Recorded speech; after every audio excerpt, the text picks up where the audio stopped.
할렐루야. 네. 어느새 올해도 이렇게 마지막 주일을 맞이했습니다.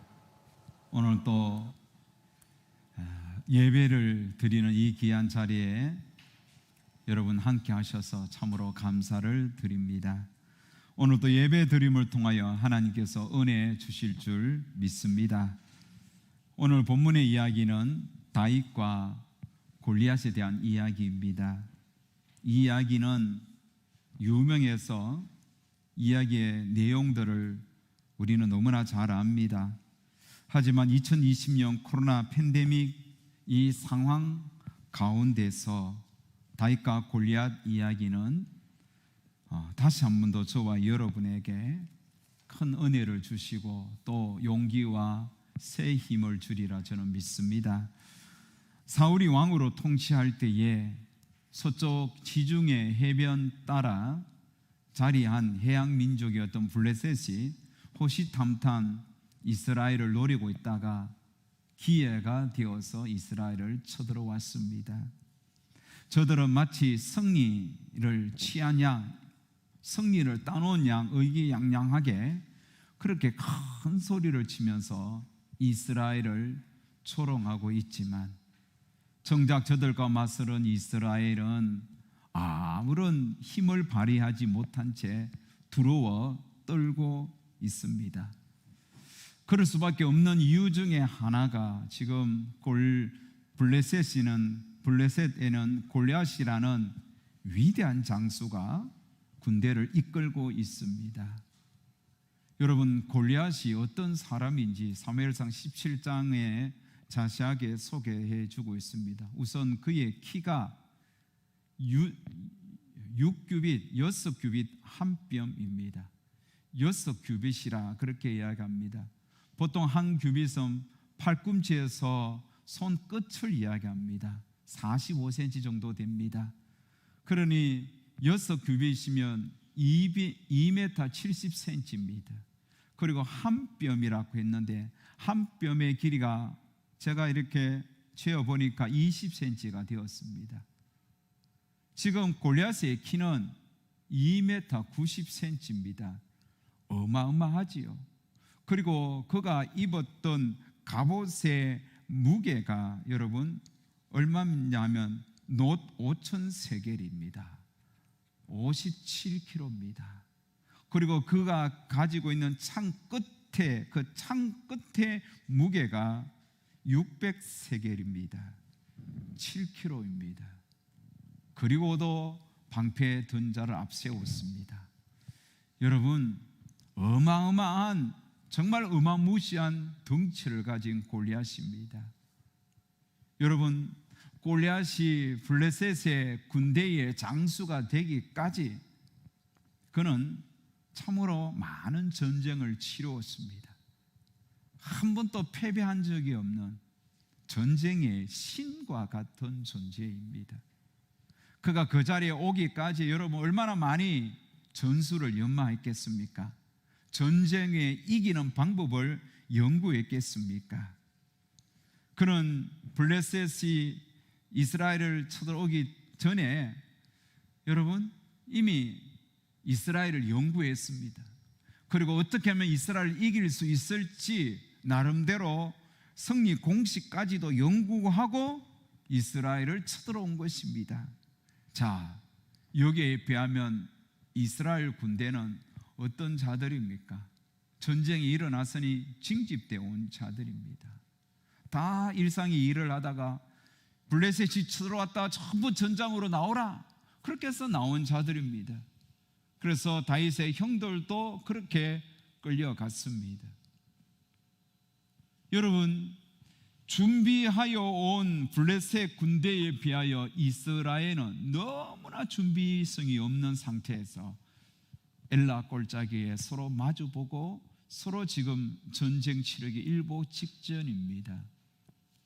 여기에 누가 나아가느냐 하면 다윗이 나아갔습니다. 그리고 이스라엘 군대가 전혀 두려워서 맞설 생각하지 못하고 있을 때 다윗이 골리앗 앞에 당당히 맞서겠다고 나갔습니다. 자, 여러분, 골리앗 앞에 선 다윗 너무나 초라하죠. 사실 비교가 되지 않습니다. 지금 여러분, 다윗의 나이가 몇 살쯤 보입니까? 이스라엘은 군에 갈 수 있는 나이가 20세 이상인데 다윗의 형들이 첫째 형, 둘째 형, 셋째 형까지 지금 군대에 나갔습니다. 적어도 셋째 형까지는 20세 이상이겠죠. 그러나 넷째는 20세 이하입니다. 그래서 군대에 가지 않은 것이죠. 그렇다면 다섯째, 여섯째, 일곱째, 여덟째잖아요. 연년상으로 형들이 주 위에 태어났다 할지라도 다윗의 나이는 15세나 16세 고작 그 정도밖에 되지 않습니다. 그리고 여러분, 비무장 상태로 왔습니다. 양을 치다가 아버지가 형들에게 한번 가보라, 전쟁 잘하고 있는지, 몸은 건강한지 아버지가 안부를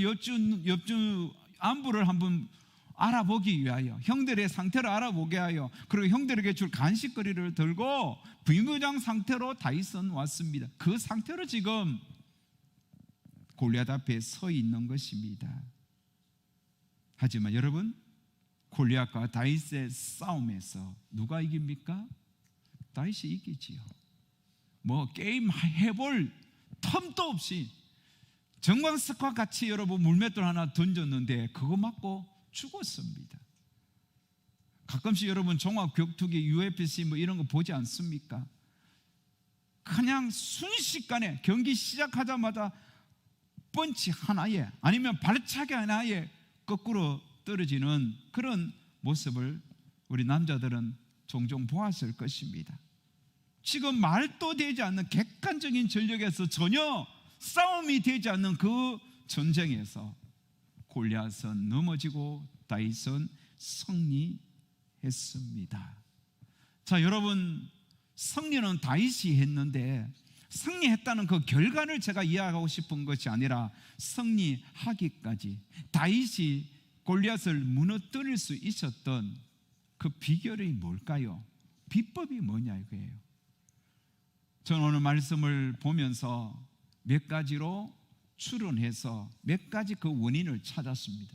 첫 번째, 다윗이 골리앗을 이길 수 있었던 가장 중요한 비법이 뭐냐면 지피지기입니다. 지피지기가 뭐죠? 저거를 알고 나를 안다는 거죠. 다윗은 자신이 상대해야 할 골리앗이 누군지 알았습니다. 골리앗의 존재를 알았어요. 그리고 자신의 존재, 자기가 누군지 알았어요. 여러분, 다윗이 알았던 골리앗은 키가 2m 90이 되는 그 큰 키를 가진 존재로 보지 않았습니다. 다윗이 본 골리앗은 57코의 갑옷을 입고 여러분 또 7kg 되는 그런 창끝을 가진 큰 소리로 호탕하게 자신만만하게 이스라엘을 조롱했던 그런 골리앗을 보지 않았다는 겁니다. 뿐만 아니라 자신을 볼 때도 비무장 상태에 있는 자기 자신, 어린 자기 자신, 다윗이 알고 있는 자기 자신은 그 정도로 보지 않았다는 겁니다. 지피지기. 다윗이 본 골리앗은 누굽니까? 그리고 자신은 누구입니까? 다윗이 정확하게 지피지기를 어떻게 보고 알았는지 오늘 본문 26절에 잘 소개해 주고 있습니다. 우리 26절 다 같이 한번 읽어보겠습니다. 시작.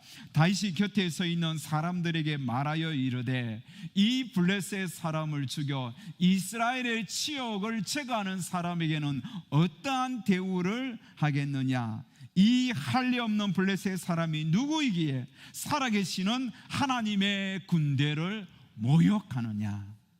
자, 여러분, 이 26절 속에서 다윗이 알고 있는 골리앗은 누구입니까? 누구죠? 이 할례 없는 블레셋 사람인 거예요. 다윗이 알고 있는 이 골리앗은 할례 없는 블레셋 사람이란 거예요. 허대만 멀쩡하다 이거예요. 아무것도 아니라는 거예요. 할례가 없다는 것은 하나님이 버린 자라는 겁니다. 하나님의 은혜가 없는 겁니다. 하나님이 전혀 도와주지 않는 그런 껍데기에 불과하다는 거예요. 여기에 비하면 다윗은 자기 자신을 어떻게 인식하고 있나요? 26절에 보면 정확하게 나오죠. 뭐라고 인식합니까? 이스라엘의 치욕을 제거하는 사람. 다윗은 자신을 이스라엘의 치욕을 제거하는 사람, 그리고 살아계시는 하나님의 군대. 이게 다윗의 자기 인식이에요. 나는 이스라엘의 이 치욕, 이 부끄러움을 제거할 수 있는 사람이다. 다시 한번 저 블레셋 군대 장관 저 골리앗이 이스라엘 백성들을 치욕을 주고 있는데 저 치욕을 단숨에 제거할 수 있는 사람이야. 나는 하나님의 군대야. 살아계신 하나님의 군대야. 이런 뜻입니다. 이스라엘의 치욕을 제거하기 위하여 부름을 받은 살아계시는 하나님의 군대, 이것이 다윗의 자기 인식이에요. 자기를 아는 거예요. 아, 내가 이런 사람이야. 나는 이스라엘의 치욕을 제거할 수 있는 살아계시는 하나님의 군대, 나는 하나님의 군대로 온 거야. 여기에 비하면 여러분, 먼저 전쟁터에 왔던 이스라엘 사람들은, 이스라엘 군인들은 자기를 어떻게 보고 있습니까? 24절에 보면 이스라엘 모든 사람들이 그 사람을 보고 심히 두려워하여 그 앞에서 도망하였다, 이렇게 나오죠. 이스라엘 모든 사람들은 그 사람을 본 거예요. 저 골리앗을 보면서 자기를 잊어버린 거예요. 자기가 누구인지 몰라요. 그 사람의 외모가 전부인 줄 아는 거예요. 이렇게 보는 눈이 다르단 말입니다. 그러니 저들이 25절에 보면 자기들끼리 이야기합니다. 너희가 이 올라온 사람을 보았느냐? 너 저 사람 보았지? 저 큰 키 보았지? 저 가진 칼을 보았지? 저 갑옷을 보았지? 저 쩡쩡거리면서 호탕하게 우리를 절하는 거 보았지? 그러면서 벌벌벌 떨고 있는 거예요. 사랑하는 여러분, 골리앗을 본다고 이스라엘 백성들은 자기가 누군지 까먹어 버렸어요. 여러분, 다윗만 하나님의 살아계신 군대입니까? 민수기에 보면 백성들 하나하나 부를 때에 왜 20세 이상으로 군에 갈 만한 사람을 불렀겠습니까? 그것은 바로 이스라엘 백성들은 하나님의 군대라는 거예요. 하나님의 군사로 하나님이 처음부터 선택한 거예요. 그래서 하나님만 믿고 나아가면 되는 거예요. 그런데 이걸 잊어버린 거예요. 왜? 다윗 그 골리앗 본다고, 덩치 큰 골리앗 본다고, 힘있고 또 키가 크고 완전 무장한 그 골리앗을 본다고, 너 골리앗을 보았냐? 골리앗을 보았냐? 자기들끼리 이 이야기하면서 자기를 못 보는 거예요. 그러니 어떻게 여러분 골리앗 앞에 싸워서 이길 수 있겠느냐는 거예요. 여러분, 다윗의 눈에는 골리앗은 할 리 없는 하나의 인간일 뿐이에요. 빈 깡통이에요. 저 껍데기 불과하다, 아무것도 아니라는 거예요. 나는 이스라엘의 치욕을 제거하기 위하여 이곳에 온 살아계신 하나님의 군대야. 이 분명한 다윗의 지피지기, 이것이 저와 여러분에게도 있어야 할 줄 믿습니다. 여러분, 우리는 누구입니까? 여러분 누구입니까? 여러분, 맨날 지금 코로나 때문에 힘들고 힘들어하는 내가 나의 정체성이 아니에요. 본질이 아니에요. 맨날 빚에 찌달리는 내 모습이 나의 지기가 아니라는 거예요. 몸이 아파서 늘 힘들어하는 내 모습이 내가 아니라는 거예요. 그러면 나는 누구냐? 여러분, 나는 하나님이 도우시는 사람입니다. 할렐루야. 여러분은 하나님이 도우시는 사람이에요. 여러분은 하나님이 함께하는 사람이에요.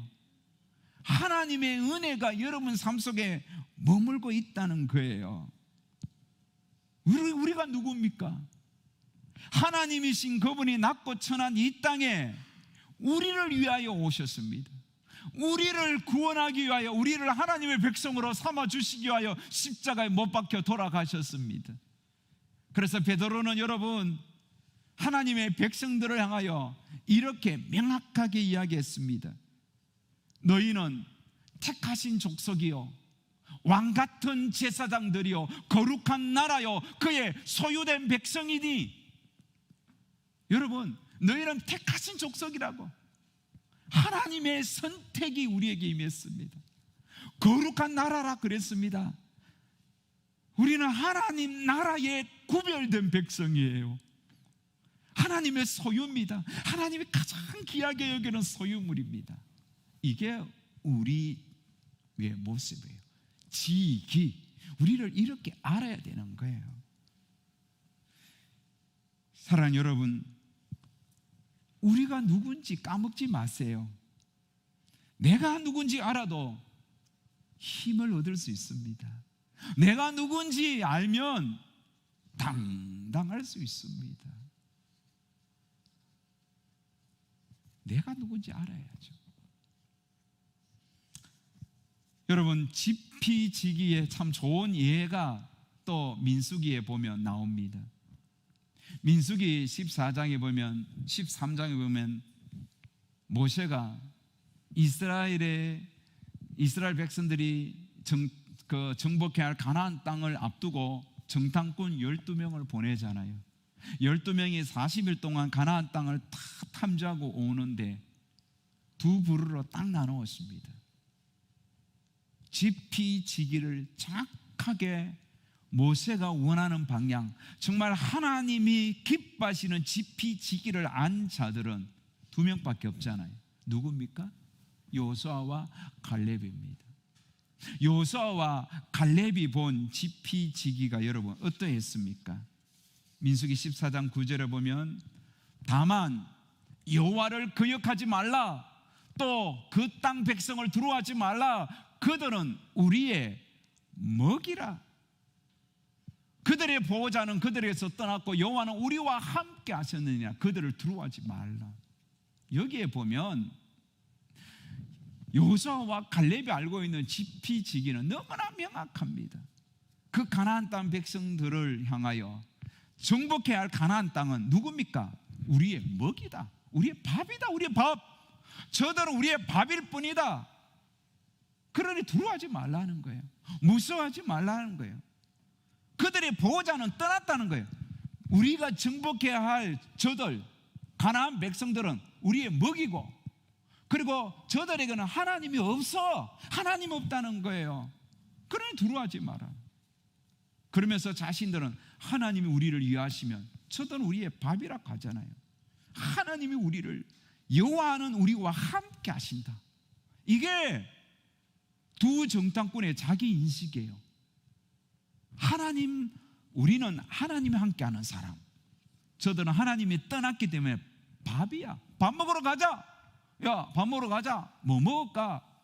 안악적성 먹으러 가자, 이거예요. 아무것도 아니라는 거죠. 그런데 10명의 정탐꾼이 본 지피지기 뭡니까? 13장, 민수기 13장 33절에 보면, 거기서 네피림 후손 아낙 자손의 거인들을 보았나니. 거인들이야. 저들은 거인이다. 그래서 우리는 스스로 보기에도 뭐와 같다고? 메뚜기와 같으니 그들이 보기에도 그와 같을 것이라. 여러분, 열 정탐꾼은 우리는 메뚜기야, 저들은 거인이야. 그러니 어떻게 이길 수 있겠습니까? 패배의식에 사로잡혀 있었습니다. 사랑하는 여러분, 다윗이 골리앗을 이겼던 것은 골리앗이 누군지 알았고 자신이 누군지 알았습니다. 여기에 게임이 벌써 끝난 거예요.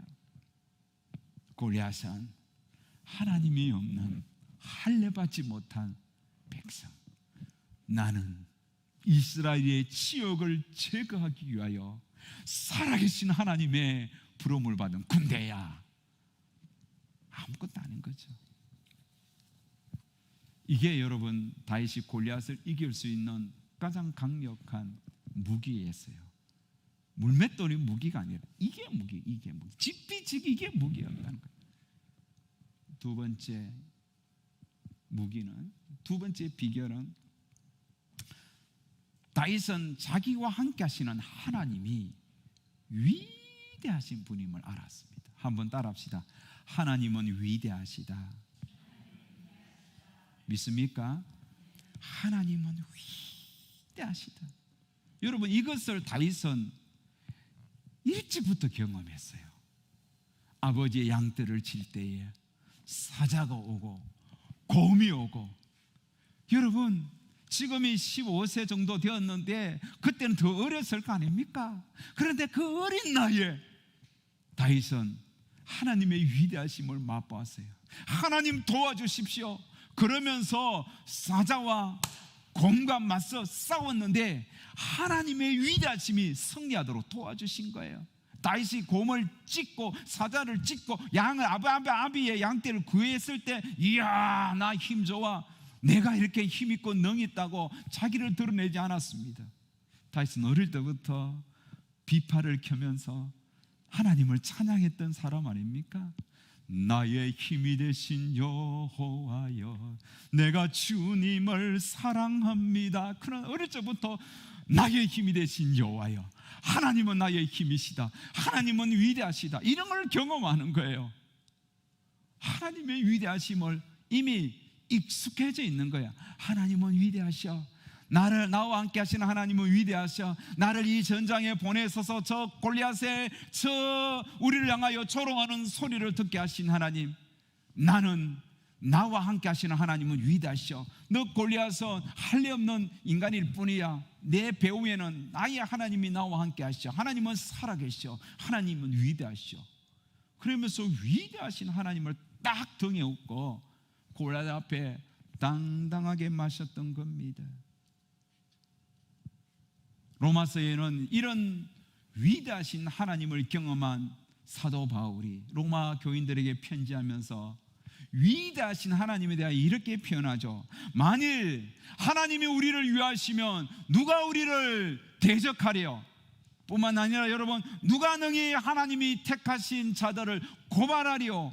누가 우리를 그리스도의 사랑에서 끊으리요? 환난이나 공고나 박해나 기근이나 적신이나 위험이나 칼이라 우리를 우리 주 예수 그리스도 안에 있는 하나님의 사랑에서 끊을 수 없으리라. 할렐루야. 누가 하나님 안에 있는 우리를 끊을 수 있겠느냐 이게요. 이렇게 하나님은 위대하시다. 여러분, 아사라는 사람 알죠? 아사, 여러분 구스가 쳐들어왔을 때 아사는 유명한 기도를 합니다. 아사의 기도 내용을 종합해 보면 여러분, 하나님이 얼마나 위대하신지 알았기 때문에 기도를 하죠. 역대하 14장 11절, 여호와여, 힘이 강한 자와 약한 자 사이에는 주밖에 도와줄 이가 없사오니 우리 하나님 여호와여, 우리를 도우소서. 보십시오. 힘이 강한 자와 약한 자 사이에 주밖에 도와줄 리가 없사오니 우리 하나님 여호와여, 우리를 도우소서. 우리가 주를 의지하며 주의 이름을 의탁하고 이 많은 무리를 치러 왔나이다. 여호와여, 주는 우리 하나님이시오니 원하온데 사람이 주를 이기지 못하게 하옵소서. 하나님의 위대하심을 너무나 분명히 알고 있으니 이렇게 당당하게 하나님 앞에 은혜를 구하고 있는 겁니다. 스룹바벨이라는 사람이 있습니다. 포로 귀환 후 성전을 재건하는 데 앞장서도록 리더했던 지도자입니다. 그런데 여러분, 70년 동안 포로로 살고 있던, 노예로 살았던 그 노예 근성이 비어있는 그 사람을 이끌고 와서 성전을 세우는 일이 만만치 않습니다. 특별히 포로 기간 동안 그 땅에서 온갖 기득권과 온갖 이윤을 취했던 도비앗과 산빌랏 같은 이 일당들, 이 무리들이 끊임없이 성전을 재건하는 스룹바벨을 괴롭힙니다. 너무 힘들고 지쳐있는 스룹바벨에게 위대하신 하나님이 나타났습니다. 그리고 스룹바벨에게 하나님의 위대하심이 무엇인지 이렇게 말씀합니다. 만군의 여호와께서 말씀하시되 이는 힘으로 되지 아니하고 능력으로 되지 아니하고 오직 나의 영으로 되느니라. 스룹바벨아, 힘으로 되지 아니하고 능력으로 되지 아니한다. 오직 하나님의 영으로 되느니라. 그러면서 스룹바벨 앞에서 크게 하나님이 외칩니다. 스룹바벨 앞에 있는 큰 산아, 내가 무엇이냐? 너는 스룹바벨 앞에서 평지가 될지어다. 스룹바벨 네 앞에 있는 큰 산이 그렇게 무섭냐? 큰 산아, 너는 스룹바벨 앞에서 평지가 될지어다. 하나님께서 평지를 만들어 주시는 거예요. 여러분, 하나님은 산도 옮기시는 분이에요. 하나님은 이렇게 위대하세요. 주님의 높고 위대하심을 찬양하세요. 내 하나님은 크고 힘있고 능히 있어 못할 일 전혀 없으신 분입니다. 할렐루야. 이런 하나님을 믿으시기 바랍니다. 세 번째로, 다윗이 골리앗을 이길 수 있었던 비법이 뭐냐? 자신에게 익숙한 것으로 물리쳤습니다. 자기에게 익숙한 것, 자기에게 있는 것, 그게 뭐예요? 물맷돌이잖아요. 하나님이 여러분 지피지기면 내가 가진 것으로도 충분히 골리앗을 이길 수 있습니다.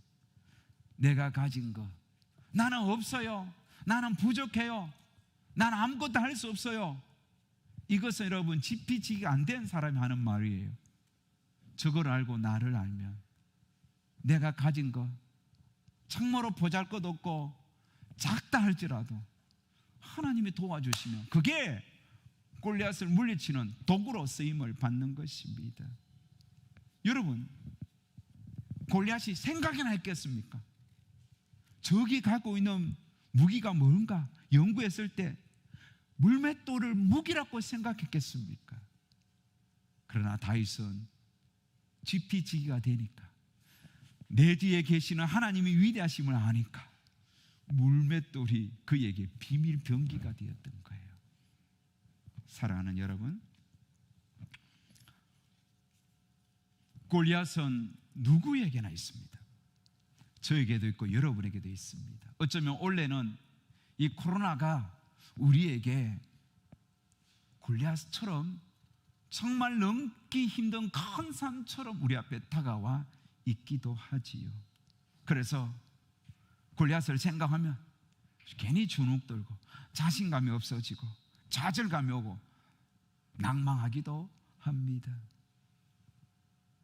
사랑하는 여러분, 코로나 때문에 여러분 얼마나 많이 힘듭니까? 코로나로 골리앗처럼 여기고 지금 코로나 앞에서 두려워 떠는 자들이 얼마나 많은지 모릅니다. 혹시 내가 감염이 되지 않을까? 저도 그런 마음이 있어요. 내가 감염되면 우리 교회 어떻게 될까? 우리 성도 중에 누구 하나라도 감염이 되면 어떻게 될까? 두렵습니다. 특히 몸이 아프신 분들은 더더욱 두렵습니다. 이 몸이 아픈 상태에서 코로나 걸리면 이게 치명적이잖아요. 연세 드신 분들 코로나가 위협적으로 느껴집니다. 걸리면 목숨까지도 잃을 수 있기에 두렵고 떨립니다. 그러게 원래는 여러분 그 무엇보다도 코로나가 우리 앞에 놓여있는 큰 골리앗처럼 보이지요. 때로는 물질 문제가 여러분 코로나일 수도 있습니다. 아무리 힘쓰고 애써도 빚은 사여가고 빚 갚으라는 카드 회사 전화해 번호만 뜨면 막 오금이 졸이기도 하지요. 언제까지 이렇게 물질 때문에 고민하면서 살아야 하나? 그런 마음을 가진 분들이 한두 명이 아닐 것입니다. 때로는 여러분 자녀가 골리앗처럼 느껴질 때도 있습니다. 자녀의 결혼 문제, 자녀의 진로, 자녀의 어떤 건강, 또 사업, 이런 자녀들은 참 자녀들에게 일어나는 모든 것 하나하나가 부모된 우리에게는 너무너무 버거운 골리앗처럼 다가오기도 합니다. 그런데 여러분, 이런 골리앗보다 더 강력한 골리앗이 있는데 그게 뭔지 아세요? 그건 우리 자신이에요. 우리 자신. 이스라엘 백성들이, 이스라엘 군인들이 왜 패배했습니까? 골리앗 앞에 서 있는 자기 자신의 그 마음, 자신의 생각, 그 자체를 뛰어넘지 못했기 때문에. 여러분, 골리앗 앞에 서 있는 나 자신, 이게 사실은 저 앞에 있는 골리앗보다 내 속에 있는 골리앗이 더 강하여 나로 하여금 패배 의식을 주는 거야. 나는 할 수 없어. 넌 안 돼. 넌 안 돼. 끝이야. 네 인생은 그게 전부야. 그러면서 너는 뭐 배운 것이 있냐, 가진 것이 있냐, 너 뭐 백그라운드가 좋으냐, 뭐가 좋으냐라고 끊임없이 내 속에서 나를 향하여 나를 비판하고 나를 좌절시키는, 여러분, 나 자신이 골리앗입니다. 그래서 무력감이 오죠. 좌절감이 오죠. 우울감이 오죠. 나는 안 돼, 나는 할 수 없어라고 끊임없이 자신을 비하하는 우리 자신이 정말 골리앗처럼 우리 앞에 지금 다가와 있습니다. 뿐만 아니죠, 천성적인 게으름, 얼마나 게으르고 나태한지, 그 게으름과 나태함, 이게 골리앗이에요. 그럼 항상 부정적으로 생각하는 것, 이게 골리앗입니다. 사랑하는 여러분, 골리앗은 피해야 할 존재가 아닙니다. 벌벌 떨어야 할 존재가 아닙니다. 골리앗은 반드시 쳐서 넘어뜨려야 할 존재입니다. 이겨야 할 존재예요. 그러니 여러분, 골리앗을 보고 두려워하지 마세요. 아무것도 아니에요. 우리 앞에 놓여있는 코로나도, 우리 앞에 놓여있는 물질 문제도, 자녀 문제도, 심지어 내 자신도, 여러분, 그 자체가 아무것도 아니란 말이에요. 왜요? 그 골리앗 앞에 서 있는 나 자신이 하나님이 함께하는 자잖아요. 하나님의 위대하심이 나를 도우시잖아요. 여러분, 나만 제대로 알아도, 우리 자신만 제대로 알아도 능히 모든 걸 이겨낼 수 있습니다. 위대하신 하나님을 바라보시고, 여러분, 하나님을 의지하십시오. 그러면 네 앞에 있는 모든 것들은 작게 보일 뿐입니다. 다 극복할 수 있는 것임을 여러분 믿으시기 바랍니다. 하나님이 있습니다. 하나님의 특별한 은혜가 있어요. 혹시 코로나가 걸린다 할지라도 하나님 치료해 주세요. 걱정하지 마세요. 아무리 물질 문제 어려도 지금까지 살아왔으니 앞으로 하나님 살게 해주세요. 자녀 문제 우리가 기도했잖아요. 하나님이 책임져 주세요. 우리가 하나님의 은혜로 살아왔다지 내 자녀도 하나님 책임져 주세요. 내 건강, 우리가 열심히 건강을 위해서 약도 먹고 노력도 하잖아요. 하나님의 은혜가 있어요. 하나님의 은혜로 지금까지 살아왔잖아요. 앞으로도 하나님이 살게 해주십니다. 믿으세요. 하나님의 위대하심을 믿으세요. 지피지기 분명히 하십시오. 이제 말씀을 맺으려고 합니다. 2020년 다 지나갔습니다. 이제 불과 며칠 남지 않았잖아요. 탈도 많고 말도 많고 정말 힘든 한 해였어요. 돌이켜 보니까 골리앗이 끊임없이 나를 괴롭혔던 한 해였어요. 하지만 위대하신 하나님이 우리를 도왔던 한 해였어요. 위대하신 하나님이 우리와 함께 했던 한 해였어요. 그러게요. 남은 올 한 해 위대하신 하나님 더 가까이 의지하시고, 앞에 있는 골리앗 아무것도 아닙니다. 위대하신 하나님이 나를 도와주시니까 담대하게 믿고 나아가십시오. 그리고 여러분이 가지고 있는 것을 가지고 주를 위하여 서십시오. 무기가 될 겁니다. 강력한 하나님의 통로가 될 줄 믿습니다. 결론입니다. 다시 화이팅 하십시오. 다시 힘을 얻으십시오. 하나님은 죽은 자가 아닙니다. 살아계신 주 나의 참된 소망, 걱정 근심 전혀 없네. 사랑의 주, 여러분 사랑의 주, 살아계신 하나님이 우리와 함께 하심을 믿고 다시 힘을 얻고 올 남은 기간 잘 마무리하시고 새해에도 함께 하시는 하나님 의지하면서 우리 힘있게 우리의 주어진 인생 헤쳐가시는 저와 여러분 되시기를 주의 이름으로 축복합니다.